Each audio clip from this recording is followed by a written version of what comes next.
जीवन में सब कुछ करना।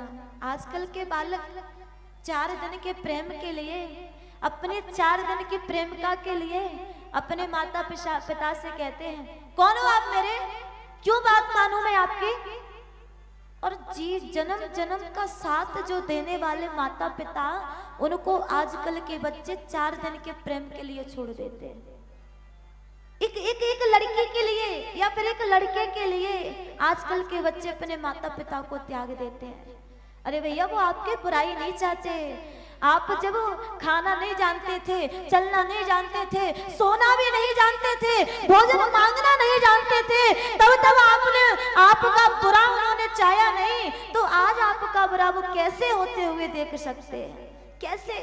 जरा सा माता पिता रोकेंगे तो बच्चे कहते हैं, आप तो हमसे प्रेम करते हैं नहीं, आप तो हमारी भलाई चाहते नहीं। क्यों नहीं चाहते? वो चाहते हैं जी, आपकी ही भलाई के लिए वो आज आपको रोक रहे हैं, आपके लिए रोक लगा रहे हैं, आपकी भलाई देख रहे हैं। जन्मदिन आया आजकल के बच्चों का, अपने दोस्तों को लेकर के होटल जा रहे हैं, अपनी प्रेमिका को लेकर के होटल जा रहे हैं।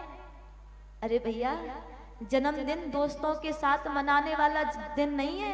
जन्मदिन अपने फ्रेंडों के साथ मनाने वाला दिन नहीं है। जन्मदिन तो उसके साथ मनाया करो जिसने आपको जन्म दिया है, जिसकी वजह से आपके जीवन में ये दिन आया है, उसके साथ मनाने का ये दिन है, दोस्तों के साथ मनाने का ये दिन नहीं है।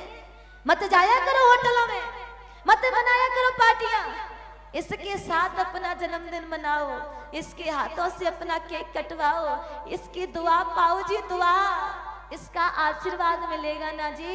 दुनिया में कोई हराने वाला नहीं है आपको, दुनिया में कोई गिराने वाला नहीं है आपको, इसको मनाओ। नवरात्रि आ रहे हैं ना, बालक दिखावा करने के लिए लोटा भर भर के देवी मैया के लिए जल लेके जाएंगे, स्नान करवाएंगे, 56 भोग लगाएंगे, नवरात्रों में जागरण करवाएंगे दिखावा करने के लिए, फिर फेसबुक पर, यूट्यूब पर और अपने व्हाट्सएप पर स्टोरियां लगाएंगे कि हमने आज ये किया, ये किया।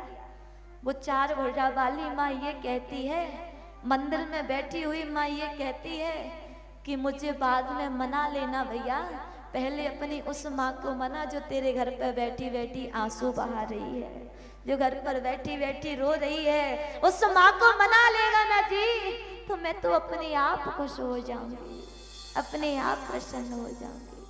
हम भगवान को पूजते हैं, पूजो, भगवान को मनाते हैं, मनाओ। 4 धाम की यात्रा कर रहे हो, करो, नहीं मना करेंगे हम, परंतु भगवान को हमने जब जाना तब इसने हमको दुनिया दिखाई। भगवान को हम तब समझने लगे तब इसने हमको समझाया। नहीं तो राम कौन है, कृष्ण कौन है, कथा कौन है, आप जानते थे? हम जानते थे? नहीं जानते थे। बालक पढ़ लिख गया, इंजीनियर बन के अपने घर आया। बूढ़ी सी माँ टूटी सी खटिया पर, 4 पाई पर, द्वार पर बैठी। वो इंजीनियर बनकर आया, पढ़ा लिखा आदमी बन के आया, वो अपने पैरों पर चल के आया वो, और अपने बूढ़ी माँ से क्या कहता है, माँ तू अंदर चली जा। क्यों बेटा? क्योंकि माँ मेरे पढ़े लिखे दोस्त आ रहे हैं, तुझे अंग्रेजी में बात करना नहीं आता, इंग्लिश में बोलना नहीं आता, अच्छे बड़े लोगों की तरह बैठना नहीं आता, बड़े लोगों की तरह चम्मच छुरियों से खाना नहीं आता, मेरे पढ़े लिखे दोस्तों के सामने मेरी बेइज्जती हो जाएगी, तू अंदर वाले कमरे में बैठ रहा। भैया, उस माँ की 55 वर्ष की आयु की जो मेहनत थी ना जी, टूट गई, बिखर गए उसके सपने। आंसू तो आंखों से निकलते ही नहीं है, मुस्कुरा गई, हाँ हाँ हाँ मैं अंदर चली जाऊंगी। परंतु आपने सोचा उसका दिल कितना टूटा होगा, कितने टुकड़े हुए होंगे उसके अरमानों के, कितनी ठेस पहुंची होगी उसके सपने पर। उसकी आंखें बूढ़ी हो गई रो रो के, आंखों की रोशनी चली गई, उसकी वो दूसरों के घर रोटी बनाने की मेहनत, दूसरों के घर मालिश करने की मेहनत, दूसरों के घर झाड़ू पोछा करने की मेहनत सब बर्बाद हो गई जी। आपके लिए एक एक पैसा जोड़ जोड़ के वो रखती रही, और आज उसकी मेहनत से आप अपने पैरों पर खड़े हुए इंजीनियर बन के आ गए, तो उसी बूढ़ी माँ से कह रहे कि तू अंदर जा, मेरे बेइज्जती होगी तुझसे। जब आप छोटे थे ना, माटी में मटमैले होके आया करते थे, तो अपनी धुली हुई साड़ी से वो आपके चेहरे को पोंछा करती थी, दौड़कर आपको हृदय से लगाया करती थी। 9 महीना 4 किलो वजन अपने पेट में ढोती रहती थी, कष्ट उठाती रहती। आप कोई 2-2.5 किलो का पत्थर उठा के बाजार जाओ, कितनी देर उठाओगे उसे? कितनी देर उस वजन को ढोगे? नहीं उठा पाओगे ना।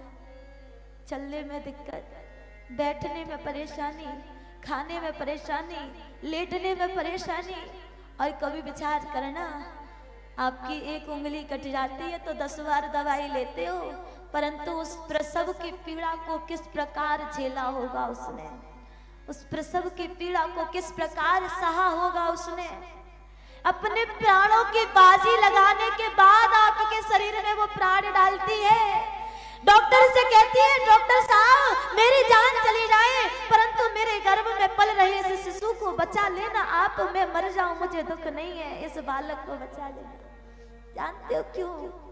अपने प्राणों को खोकर वो आप में प्राण दान देती है, अपने शरीर को खोकर आपको शरीर दान देती है, अपनी एक एक बूंद को जोड़कर आपको रक्त दान देती है।